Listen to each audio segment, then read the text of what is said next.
Okay, well, this is a traction pack, and I'm happy to share with you how to use it today um, in this training video.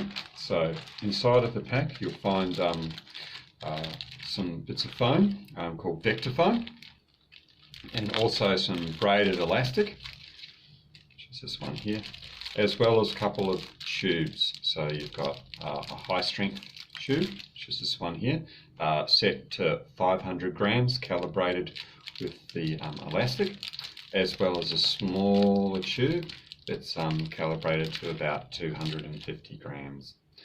So for every millimetre that the elastic is elongating, you'll get 100 grams. So there's not a great deal of difference between 0 and 100. It's 1 millimetre, and to 500 it's 5 millimetres.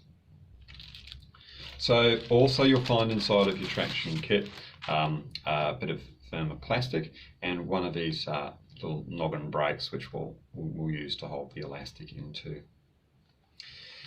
as well as some bits of Velcro. So we've got some neoprene material that's sticky on both sides, very comfortable, and also some secure loop, which is comfortable on both sides. A little bit of Velcro hook on adhesive, as well as some Velcro, which is adhesive as well. So those are the different components. So the first thing that we're going to go through is how to put traction on. Now, although it's not part of a kit, we generally use some adhesive sports tape, which is what we're going to use on a finger. If you want to, you can use a tension gauge. This is a Pesola tension gauge at 500 grams, if you want to really be more accurate with your forces. We also have a marker, as well as a pair of scissors. So that's what we need. And some tensor spray, which is this one here, tensor spray, to get some really good adhesive down. So I'm going to just move all of these straps and things onto the side here. And I have my assistant here who's going to lend us her finger, and we're going to practice putting some tape on. So thank you. So first of all, we're going to pretend that you've got a fracture here, which is in the proximal phalanx and in the middle of that. So we're going to put the tape just distal to the fracture. So I'm going to mark, this is where your fracture is, here. Okay. Yep. And then we get our bits of tape.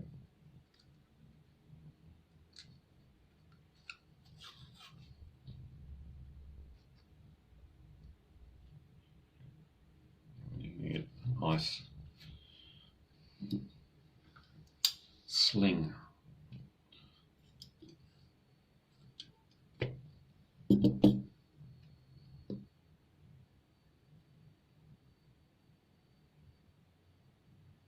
Now at the end, what we want to do is just make a little loop, like so, and then we want to come down again, should be to there.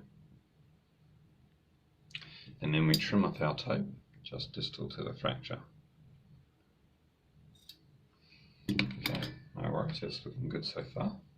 I'm going to take this little one off. You can see I've done a centimetre overlap, and I'm just going to do a little bit of preparation. Just put that to the side there. I'm going to use the tensor spray just to make the skin a little bit more sticky, to make sure that the tape doesn't fall off. So leave that for a couple of seconds and it will get nice and tacky on the sides. And you can tell that by just having a little bit of a feel, and it will kind of grip on your fingers when it's ready. While that's getting sticky and tacky, we'll get the rest of our tape cut.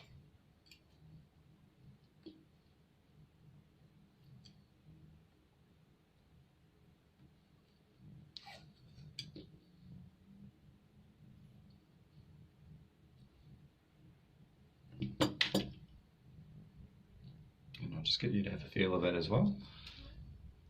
You feel that tackiness, you can see it's kind of gripping on your fingers a bit. Good.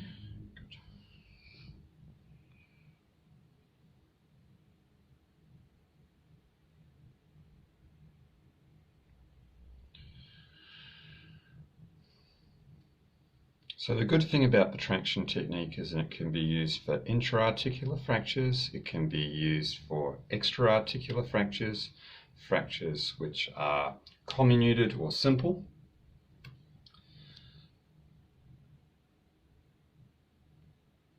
So this is just distal to the fracture, as you see it. And it can be used to help realign fractures which are out of place.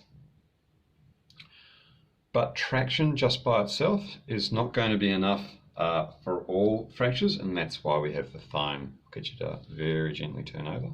Now, to make it a little bit stronger, we're just going to put it around the nail here, and I'm just going to do this just so that you can have a close look. So this is coming right along the length there. Look a moment. And back up. Now I'm going to leave a very, very small gap here just for the nail so you can see a little bit of nail. If you want to make sure if it's going blue or otherwise, you can leave just a little bit of a gap on the end. And then another reinforcing strap here. And then tying it off over the end.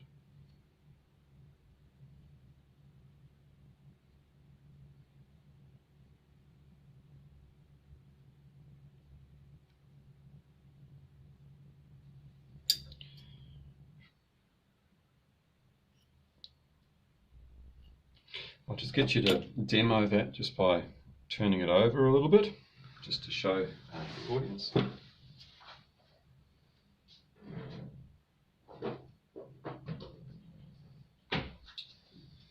Cool. All right, so I've got a couple of hole punches in here.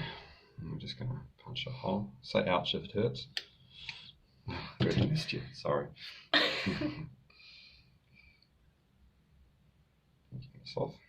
There we go, and now we've got a nice hole there to loop our elastic through.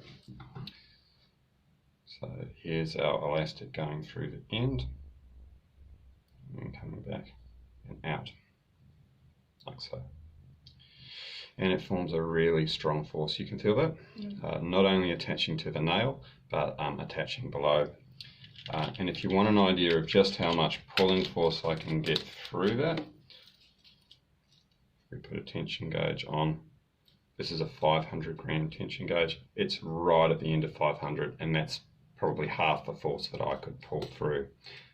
Now, we don't recommend that you pull over 500, but that can reach well over 1K of force and without it sliding on the skin. So that's quite strong for relocations. What it will do is it'll stretch here a little bit on the hole point when you're pulling strongly. So one of the things to really help with that is just protect your hole and protect your tape. And you can see I'm just locking that in so that it doesn't stretch the hole too much. That's quite a good technique to use there. And that way it's not going to spread that hole. It's going to hold it nicely. So that's our traction component there. So we'll have a look next at how it attaches onto the splint. So basically the traction's going to go over the end and then it's going to wrap around on the toggle. Unloosen it a bit. And then when it comes through, you can tighten the toggle to get a good grip on that loop. So I'm going to come off that way. It's nice and easy with these toggles, and they've been designed to fit with this templated splint. To make it very easy for you to attach your elastic. Okay, so that's the first component. The next things we'll go through after this are hitting the splint and having it ready to be attached, and then we'll go through how to use the foams. So that's section 1 done. Thanks for your attention, and